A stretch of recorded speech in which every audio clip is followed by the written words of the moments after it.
that your employee's family is in a fire hazard area. Yeah. They're on pins and needles around. We're looking for an evacuation order.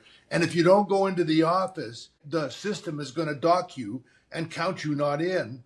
I mean, it's just like, come on. Yeah. Things also, you have to plan, where am I going to put my data center? And then where am I going to put my emergency data center?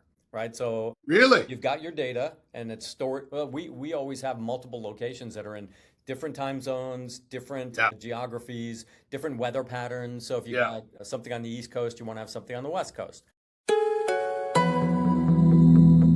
Dave McCauley. Dr. Welcome. Rubis, how are you, sir? Good. We're back on with Culture Talks. How great is that? Lucky us. Oh, yeah. Love doing this. Hey, you get nervous about your shoulder operation? It's coming up, man. No, I'm not. I'm more like excited about the medical miracle, right? Like if this was 50, 60 years ago, they'd tell me to, take some shots and we'll see what we can do about the pain. And if it was 150 years ago, they'd cut it off and throw leeches on it. So it's awesome. And when I had my hips done, I was watching all these videos of hip replacement surgeries, and Camille was like, why are you That's just, oh my God, I can't even look at that. So I'm watching shoulder repair surgeries, and because I just think it's fascinating. And, it's kind of like I got 60 plus years of good use out of these things. And I'm all for, like, if you need the surgery, get the surgery. And it opens up new doors. Like I got my hips done. Well, I had to relearn how to walk, and I had to relearn how to lift weights. And you have all this opportunity to just kind of smash the system, because I like things I like regiment. Like at this time I wake up, at this time. But unless acted upon by a force, I'm not going to change things. So I'm 63, and I'm going to think, well, I'm in my 20s. So I need the blunt force trauma to say, just okay, things are going to have to change up, buddy. And no kidding. So I'm excited. I'm pissed off at our insurance here in the United States. Yeah, no, I know. Jeez, I'm telling you, it's crazy. Was I telling you that the story about the Nobel Prize winner? Yeah, you shared it last time. Yeah. God, geez, I'm now starting to reshare stories on podcasts. It's okay. At our age, we both forgot that you told us. I got a short story about memory.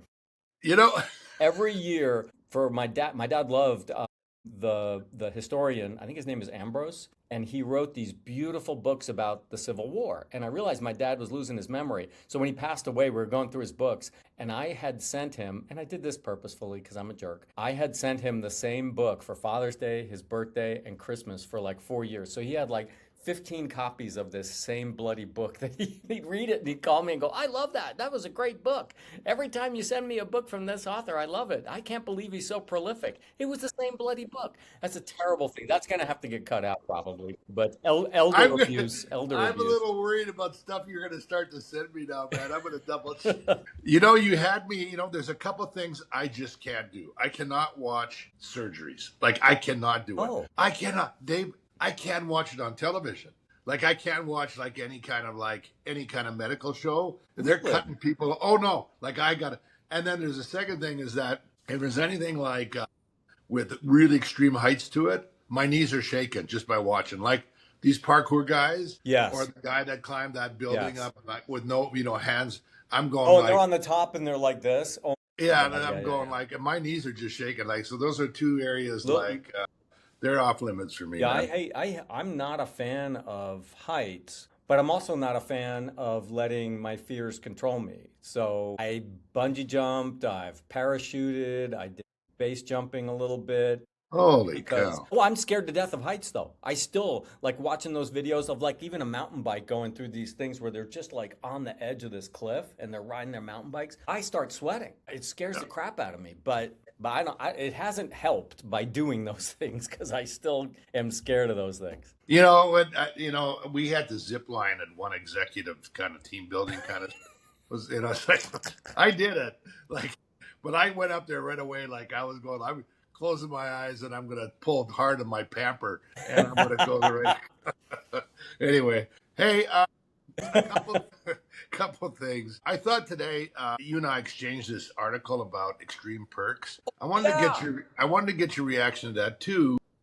I wanted to talk about right now I'm looking out the window and we have wildfire smoke Yeah. from Spokane and from the Okanagan here from Kelowna, and we're right in the middle of it. Like you can't even see across the lake. I mean, it's. I want to get your reaction to what you think this now emerging climate change wildfire situation, extreme heat, extreme wet, is doing to organizations and to people and companies.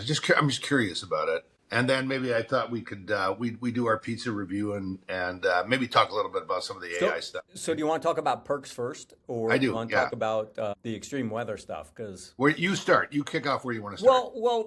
when you mentioned the perks thing, the first thing I thought of was Lauren. I was a VP under you. I was a senior VP under you. Yes, you were. Where the hell were my perks? I know. Didn't I give you free tickets and $20,000 worth of free booze?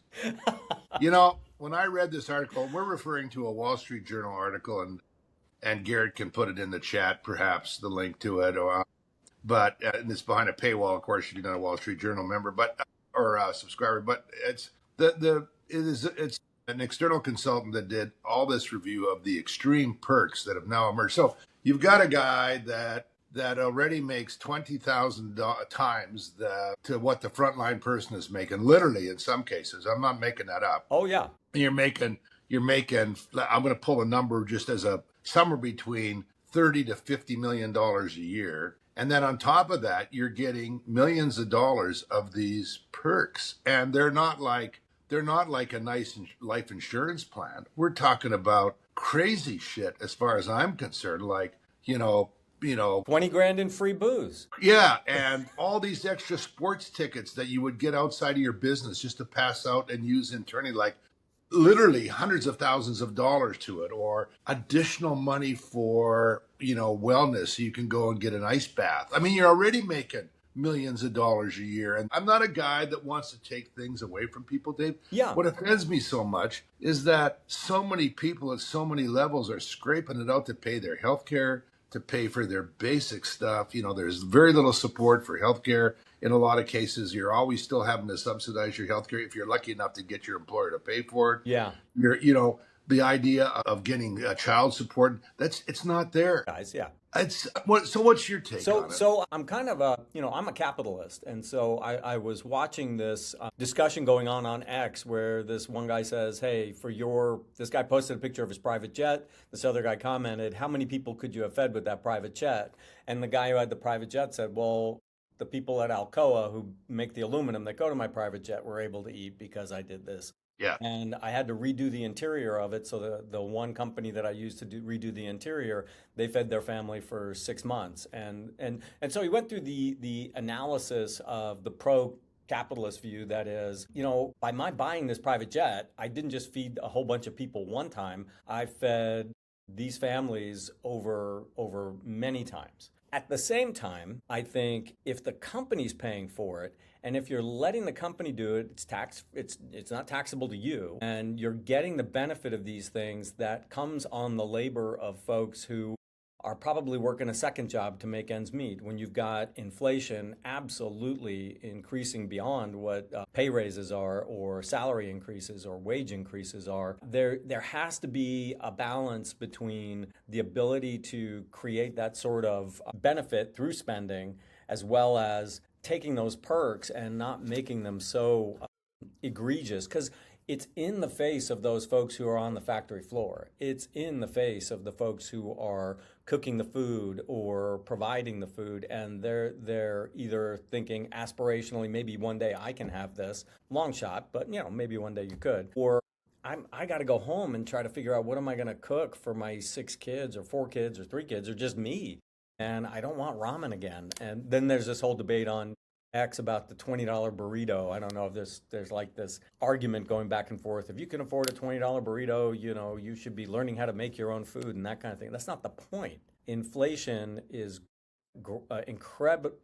egregiously exceeding wage increases, especially during the profit taking during COVID, when all the prices were going up. And guess what? They never really came down. Milk is still way more expensive. Eggs are way more. Just the basics of life are way more expensive. I think there's a place to find balance in those two things, to reward those folks that have helped build the company and been promoted and done those things. At the same time, that building the company didn't happen by them turning a screw or running a vacuum cleaner or emptying the trash. So I think there's a balance that could be had here. I think some of these perks are egregious, and the dollars associated with Yeah. it are egregious. And that's where I am. I mean, I've had the benefit and of being and as an executive, and I've had perks. I mean, when I got to be an officer of U.S. West, I got the day or executive VP of HR walked in this beautiful black binder with all this stuff. And I was really like, wow, I've got this extended, life insurance plan. I've got this Yeah. blood. It was great. And, I did get the chance to, I had a nice expense account and that kind of stuff. But the end with that is that, I mean, that was in the early 90s. It has gotten so crazy and But when you crazy. throw into it the wealth differences between the I CEO know. pay at that time now. And I think where my argument is, I'm a capitalist too, Dave, and I think entrepreneurship is really important. In fact, I'm going to ask you a question about employee ownership here in a minute, but just see what your thoughts are. But where are the boards? I mean, a lot of these executives, and I'm telling you, they have not been in a grocery store for the last 20 years of their career. The closest they get to a grocery store is when they stop in at the 7-Eleven when they're filling up their Mercedes. I mean, that's, and they get up. Well, they're not filling up their Mercedes. Well, yeah, they're probably not, right? No, there's somebody else is filling up their Mercedes. Yeah. But I'm with you. It's the spread. We had this. You sent me this note back on this phrase that we coined, or not coined. We picked up around averages is where accountability goes to lie. Yeah. I think boards sit back there and they're looking at the total comp overall, and they're relative to my competition, and the HR team comes in and says, no, we're in line with total comp and that kind of stuff. But then when I sit back and say, really, we got to pay this this guy we're paying all these millions of dollars to, we're going to give him an extra, we're going to buy his golf clubs for him too. Yep, pay for his security, pay for his golf clubs, pay for his golf membership. All that. I think when you do sort of a wage comparison at the CEO level, that's kind of like, that's a little, you're comparing this way instead of this way. Right. And I forget who the CEO is, but in his contract, it says, I will not be paid more than, I think it's 15x or 20x what the lowest paid employee gets paid. And so I think calibrating against this way instead of against your peers in other corporations, I think that might be a way of balancing some of this sometimes, because the haves are getting more and the have-nots are able to get less. Yeah, and I know this has been going on for a long time because the Greek scholars back around back in the early days of all the the Greek debates and inquiries around Plato, and these folks talked about a 4 times greater being they already had done the work. I mean, it's about what the spread should be, but we won't go on with it, but it just offended my basic decency and sensibility. I'm big fan. Pay people well. Pay executives great money. But come on, you got to be able to go from just hand to mouth and stop changing this. The spread has got to get better. Well, yeah. Anyway, I think the spread's got to get better. I think putting a little more to elevate the folks that actually do the work. And, you should be rewarded. If you started the company and started the business, yes, you should be rewarded. Yeah, and wake up, share boards of directors. Wake the F up. Yes, that's more to the point, yes. Jeez, I mean, I know that. Anyway, okay, all right. How do you really feel about that, Lorne? It irritates me, but, I was, all you got to do is get in a shared driving car or a taxi cab and ask how many jobs that guy's working. Yeah, I do that. I do that all the time. Is this your only job or you're working something else? Yeah. No, yes. and anyway, okay. Transition to wildfires. What's going on in Idaho or in Vegas or around there? So I'm in Idaho. I've been in Idaho since my shoulder injury. Can't really travel, and we have had horrible smoke, horrible fires all over the place. In fact, Spokane is burning.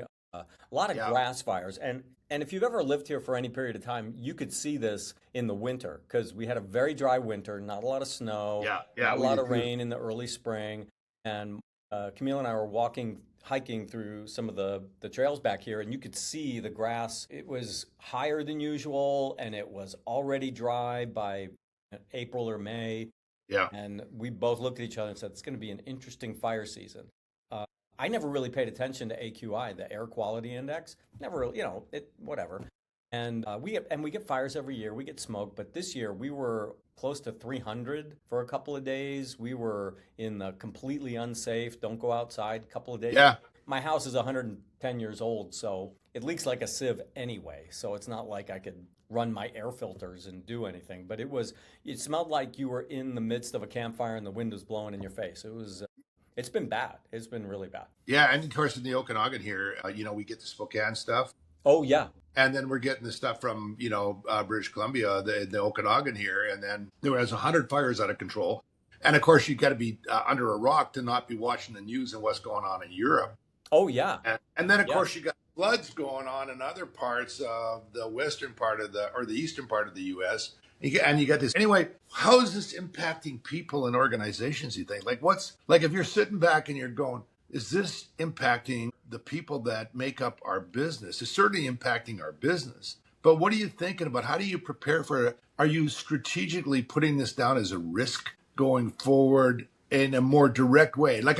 I was on the board of a large utility, and it was a major risk, right? Because, especially after the California fires where PG&E was really hammered, and the Lahaina one too. And so, as a board member, I was really kind of on what are we doing about wildfire mitigation and that kind of stuff. And the management was very responsive to it. But I'm talking about, you're not in that business. You're just, you're running, you're just impacted by it. And how are you thinking about it? One of the, we have salespeople who go on site and they go, and when you look at the smoke, it's kind of, okay, the air quality is in the very hazardous range. Why don't you just not go on that trip? So starting from at the very bottom, right? So the folks who actually have to go into smoky areas or into areas where it might be unhealthy, maybe it doesn't make sense for you to go out. Maybe it doesn't make sense for you to take that trip to that place where it's really bad from a breathing perspective. We've got one guy who his town is fine up in the northern part of Wisconsin. And his town's fine, but the neighboring town was hit by some tornadoes, which was, it's out of season, but they do get tornadoes. And so he's been spending his days, instead of working for us, he's been spending those days helping to clean up the town next door. He's part of a, little volunteer rescue team. So he's been doing that. And we've been buying him dinners and making sure he's got food at his house and doing those things. Just trying to show him that we actually value what he does for us, as well as honoring the volunteer work and the work that he's doing for his community, right? But we didn't plan for that. We didn't plan for him to not be available during that time. We didn't. So we're kind of taking a step back and going, okay, how do we plan for these kind of things and make sure that So here's my experience. When I was a CPO at ATB, we had two big fire situations and one flood. Okay. In my close to 7 8 years there, in all situations, we immediately put $5,000 in everybody's account because we had the numbers. We knew exactly who lived where, right? So we have the data. We dropped 5,000 in, no questions asked. Going, you're going to need this money. Because you're going to stay in a hotel, you're going to do, and we were a bank, we had the money to do it. Small businesses couldn't do it, but we put in huge intentionality. Second thing is we said clearly, your number one obligation is to your family and to your neighbor. That's it. And the third is you take as much time as you need to. All we ask you to do is please talk to your leader and to your colleagues to make sure our customers are looked after. So we have a game plan. Yeah. But that's your number one thing. Just won't disappear. Communicate. Have a game plan, and we're going to support you. And I'll tell you that the goodwill from that, Dave, went so far. Now, here's a story I'll tell you and our audience. In the flood situation, our team actually went out and rented a bus, and they went into the neighborhood. Now, these are not people affected. These were other teammates that wanted to go do something on their own time. And they went around and helping people clean because mostly it was mud in basements and stuff from floods, right? So they come to this one house, and there's this woman. She's sitting on her front steps. She's crying her eyes out. And our team says, trying to console her, and said, well, what's going on? She worked for another bank, and she just had gone off the phone with the person she was talking to. And they said, well, you can take the time off, but you've got to take all your personal leave and your vacation time to do it. This is a big multinational, multi-billion-dollar, profit-driven. And I'm going, And and here we're wearing Team ATB in our bank, and we're saying, we're absorbing all this. And I don't get it. Like, Well, there was why would you do that like some person in Toronto is making a policy decision for somebody in Calgary, sitting on their steps, crying their eyes out, yeah. 25-year employee. There was the I want to say it was Raising Cane's, but it might not have been. During Katrina, they made sure the restaurants were open and folks who were with the EMS, emergency services folks, they got free food, but they also put food in food trucks and tried to get it into those communities that were completely devastated by Katrina. And so I want to say it's Raising Cane's. It might not have been, but they took, like, we're going to make food. We're going to take it down to these people. We're just going to feed them. We're not going to worry about money. We're not going to worry about profit. We're just going to make sure that we're taking care of our community because our community takes care of us. And so that sort of view and approach, you've got to put the people who take care of you first, or you'll go out of business. Especially now with AI. I don't know, we don't have to transition or anything, but with AI, technology is no longer a place you can hide behind. It's No. people that make a difference. It's your brand that makes a difference. And those are the things. The folks who are going to get left behind with AI are not the folks that, well, if you got to adopt AI, but it's going to be the folks who don't remember that, okay, technology is easy to repeat. Technology is easy to build now. And hell, I'm an idiot when it comes to doing that stuff. And I'm building little pieces of software just to learn how to use it. Idiot. I know you're a technology savant, but don't. No, compared to some of these kids, it's fantastic. But it's no longer as much a mode as you thought it was. And so the ability to remember that it's the folks on the front line dealing with your customers, talking to your customers, expressing your brand and their behavior, that's where you're going to be able to differentiate. Yesterday I saw data, Dave, that said that what typically were once or twice every 100-year events are now happening every 3 or 4 years. Yeah. So I think here's the message. Doesn't matter where you are in your organization. Raise the question. Have a game plan. This is not a one-off. This is part of our life right now. And we've got a plan for it, integrate it into the way we run our businesses and think about it, and be really thoughtful of it. And don't just use the old, hey, it'll get better, and this will go away in a week. One small anecdote, we had a call center in Pensacola, Florida, and we mandated, this is before we acquired them, they were mandated to come into the office in Pensacola, and they get hurricanes all the time. Yeah. And so in order to, and they had been shut down a couple times because of hurricanes. So we made sure everybody had all the equipment they needed, all redundant equipment they needed in their homes, in their houses, so that, they could keep working if they wanted to. If they weren't, devastated, they just couldn't come to the office because the office was right in the line of most of these hurricanes. So the office was the problem. And so we just outfitted everybody with stuff that they could take from home, stuff that they could have at home, their computers, their phones, everything was available at their houses. And then they started working from home, and I was actually much more happy that they were working from home. Yeah, and I thank you for raising that again, because that same question is now coming back again, around, look, if you've got a mandate to have everybody go back to the office, and think about this. Yes. I mean, think about this. If you could be in an environment where your employee's family is in a fire hazard area. Yeah. They're on pins and needles around. We're looking for an evacuation order. And if you don't go into the office, the system is going to dock you and count you not in. And because you haven't showed, it's just like, come on. Yeah. Things also, you have to plan, where am I going to put my data center? And then where am I going to put my emergency data center, right? So really, you've got your data and it's stored. Well, we always have multiple locations that are in different time zones, different geographies, different weather patterns. So if you got something on the East Coast, you want to have something on the West Coast. Even if you're using Amazon, you should have I want this over here and my backup data, and I can run everything over here. It's called resiliency. You want to have resiliency. And so when you're planning resilience, you have to plan for weather, emergencies. I remember building a data center. We were working for a very large organization in professional sports, and they had their data center right in the middle of New York City. And we not only refurbished their current data center, but we built them a new one out west, only because they had no resilience. They had no fallback. They had no disaster recovery.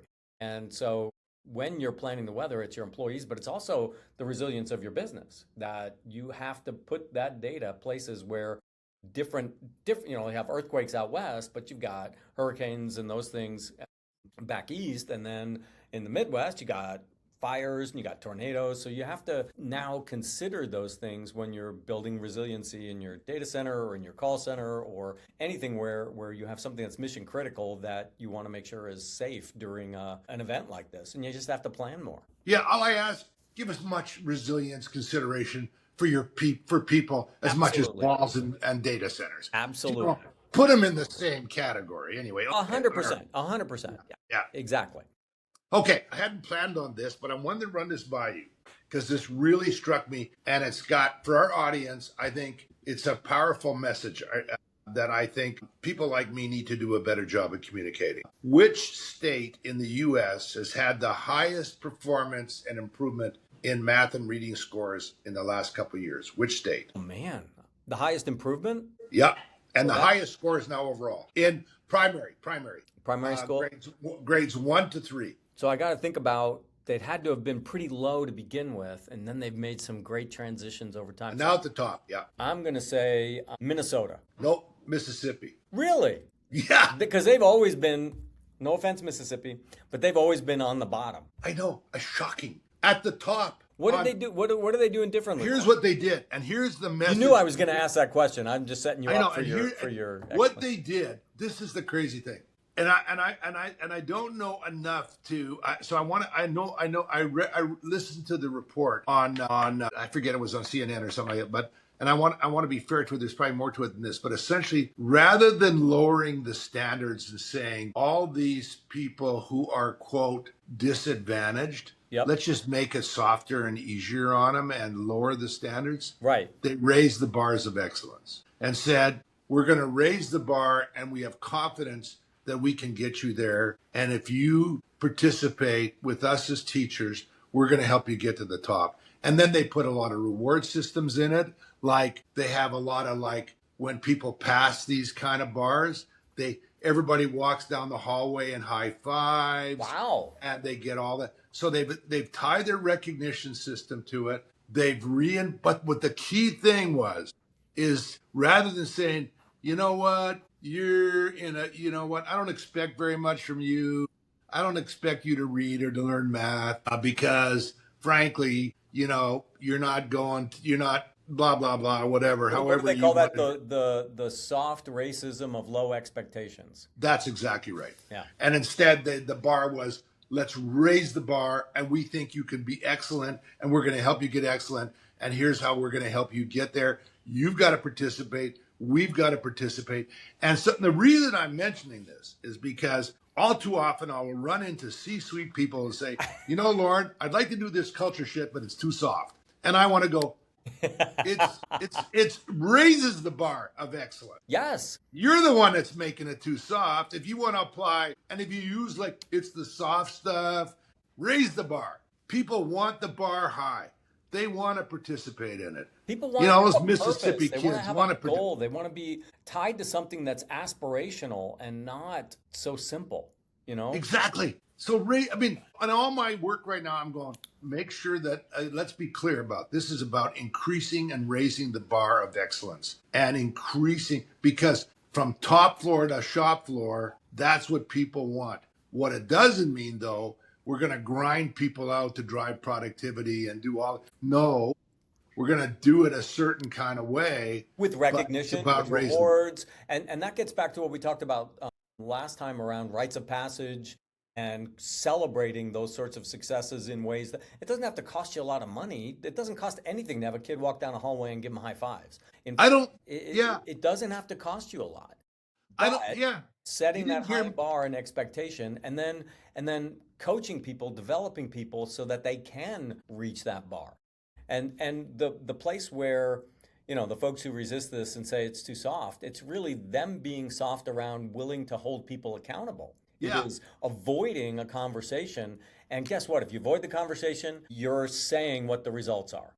Exactly. And I think it starts with that expectation at the top. I don't think, honest to God, maybe they did some. I don't think Mississippi started a commission and a 3-year, around. They just raised the bar, went after it, and gave the support. I'm sure they did some structural things and some other things. Sure. But it wasn't like, let's go get a commission to study the curriculum for 2.5. Oh, no, they'd still be studying it. Yeah, exactly.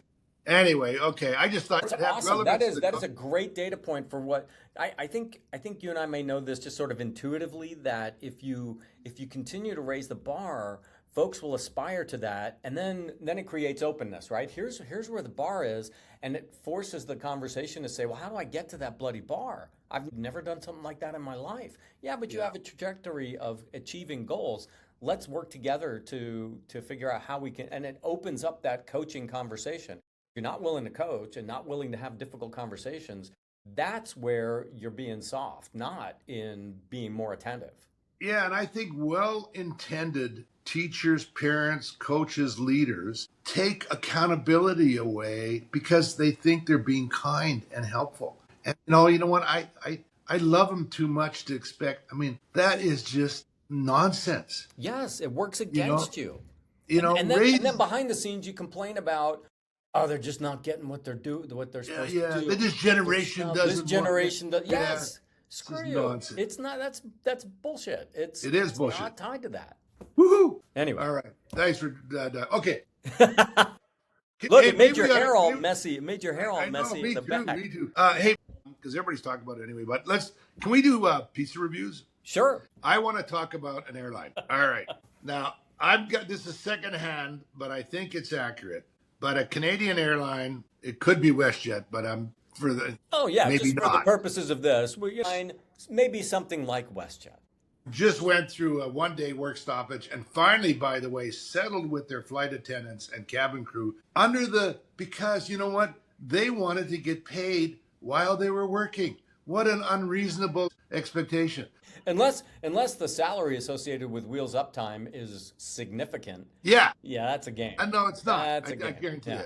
Okay, but anyway, I can guarantee you there's no pilot that's getting paid for, they're not saying, hey, pilot, you're only going to get paid hours in the air. Well, let's take it to the CEO who's sitting behind a desk, and the only time you get paid is when you're looking at an email that's work-related, reviewing a spreadsheet that's work-related, meeting with your board. Sorry, no. You took 3 minutes to go get a cup of coffee, so we're going to dock you for that 3 minutes cup of coffee. Yeah. So that's... Anyway, See, that shit pisses me off because it creates a sort of hierarchy that is, we're sort of the landed gentry and we get whatever we want, and you're the serfs who the only time that counts is when you're wheels up, and that just pisses me off. And so when they got sued because they canceled the flight for some reason that said was mechanical, and the client or the customer was savvy enough to follow the aircraft tail number, and it was redeployed to another flight. So it came in, they said it was mechanical, but then the customer found out that it was over there next in gate whatever, taking this group of people over there. So yesterday, someone who's doing the work on this podcast in the background, who I love dearly, had his flight canceled by a certain airline that has a name that comes after a couple of states. I think could be, might be. In fact, they might not even be attached to the 48 contiguous states. It may not be, may not be. Could be, but anyway, they canceled his flight for smoke reasons. But here's the interesting thing: every other airline to that point had flown into that airport through quote smoke. So they were the ones that couldn't fly in for smoke. Because we care more. But anyway. Was the smoke in the plane? Because that might be a problem, What pissed me off about it, not only the fact that this guy's life was screwed up by it, I drove all the way to pick this guy up for an hour and find out when I'm almost at the airport, they decided at the last minute, suspiciously, I think they decided probably about 7 o'clock in operations that morning. Oh, yeah. That what they were going to do. Anyway, so all those organizations that do that kind of stuff, I get it's a complicated business and there are operating challenges. I'm just saying. This is a BS microwave pizza that has sat in your fridge. It's a microwave pizza. It has sat in your fridge. It's got the, freezer burn on the crust, but you're starving and there's nothing else to eat in the house and you throw it and it's microwave. It's not even cooked in the oven.